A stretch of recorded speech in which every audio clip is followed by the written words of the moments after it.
Габайская битва. Спитамен был сагдийским военачальником и лидером восстания в Сагдии-Бактрии против меня, Александра Македонского, царя Македонии, в 329 год. Я считаю, что Спитамен был одним из самых стойких противников Александра. Спитамен был союзником Бесса.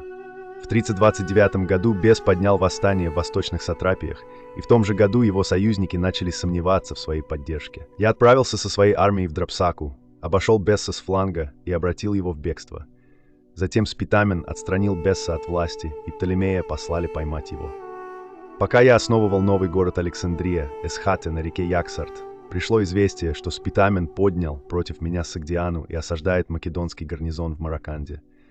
Слишком занятый в то время, чтобы лично возглавить армию против Спитамена, я послал армию под командованием Фарнуха, которая была быстро уничтожена, потеряв не менее 2000 пехотинцев и 300 кавалеристов. Восстание теперь представляло прямую угрозу моего армии, и я лично двинулся на помощь Мараканде, только чтобы узнать, что Спитамен покинул Сагдиану и нападает на Бактрию, откуда он был с большим трудом отбит бактрийским сатрапом Артабазом II.